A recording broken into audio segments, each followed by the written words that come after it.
back with 843 TV, and we're at the Hilton Head Airport, and we've been talking to Jon Rembold, who's the director here of the airport. Nice to see you. Good to see you. We had a great conversation about the expansions, all the exciting things that have been going on for the last 3 years. But you know, this airport is not just for our flights, but you've also been part of our community for events, like the Concours d'Elegance. We were talking about that off camera where, you know, if you haven't had a chance to come to the airport for that event, think about it for next year. It's in November. But they bring in airplanes from Gulfstream. They have Porsches that you can go around the track. So tell us about that. Well, that's a great partnership we have with the Concours. The team there has been fantastic to work with. And we've been doing it, I think since 2015 is when we started. And we host the Friday night black tie gala, the Flights and Fancy gala. And then the next day on Saturday, we have the Aero Expo, and that's fun because they pair the aircraft, and we have some vintage aircraft that come here, and they'll pair those up with cars and motorcycles from that same era. So a lot of the aficionados, not just from the automobile side, but the aviation side, will come out and check that out. So it's a great partnership. I have a feeling everybody likes things with motors and fast and everything, That's right. A little daredevil involved. And what other events do you have here? Well, we also have a great partnership with RBC Heritage. So when that tournament takes place, like it did just recently, we have a lot of the players and spectators who will fly into this airport, either on the commercial side or on the private side. And we help by parking the players' BMWs, so the courtesy cars. Right. We provide spaces for them and just provide more access to the island for them. Well, that's great. So the other thing we'd like to talk about, executive taking care of the executive flights and the airplanes. So what people want to understand, at Hilton Head Airport, we have an executive division, correct, for private planes, and there's also one on Ladies Island. Right. So let's talk about the two and the difference of them. Sure. Well, at Hilton Head Island Airport, of course, we've got commercial service and private service, general aviation.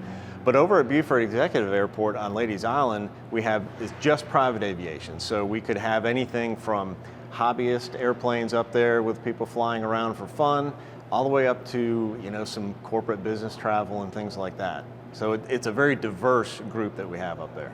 Can people learn to fly around here? Absolutely, that's a great question. Beaufort Executive Airport has a very busy Learn to Fly program and is run by private folks. And there are probably, I would say, somewhere around 10 or 12 instructors who share time, but we have a lot of pilots in training up there.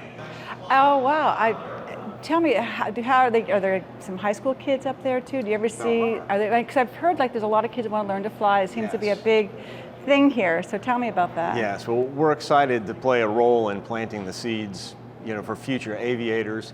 But we have some students as young as 16, 17 years old. And then we have some retirees who come in and just decide that they want to learn to fly. But it's exciting for everyone. But we're real excited about the young ones because if they decide to move into an aviation-related job, it's very much needed these days. I think so. In fact, we're on the heels of having the air show at the airbase, right? I was able to have a chance to talk to one of the Angel pilots, which was very cool. But actually, I met with the gentleman who's Civil Air Patrol. And it's a grassroots program it's almost like Boy Scouts or Girl Scouts for somebody who wants to learn to fly. And I was just wondering if that program is over at the Ladies Island Executive. It is. They've got a great unit over there, and they actually work out of Hilton Head as well. But it's a very active squadron, and they have both adults and youth who are involved. So it's leadership training for the youth. And they also get in the aircraft, and the Civil Air Patrol actually has an official mission with the state. So it's kind of a real world type training as well. I understand. I was just so impressed to hear about the whole program. There's just so much cool stuff going on around here. That's right, aviation's fun. All right, we have another minute to go. So what can we tell our audience about what's going on at the airports? Well, the biggest thing we just did at Beaufort Executive was we just cut a ribbon up there with the Beaufort Regional Chamber of Commerce and celebrated the state's Aviation Week.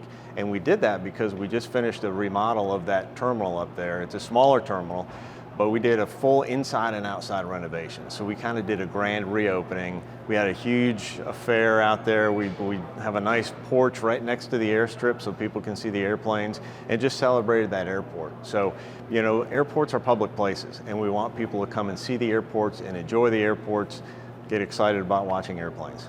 That's wonderful. And then for this airport, Hilton Head Island, can we talk about what's the next phase for everybody to look forward to, like when we start reading the newspapers? I think what you'll see next will be what we talked about with this terminal building. This is our next big project. So once we award that contract and get this construction underway, there'll be a lot of excitement around here. Tons of it. Well, Jon, it's been delightful to see you again. Thank you. And we're going to be right back with more WHHI-TV. We talk about hurricanes, the upcoming season, and what we need to do to prepare for that.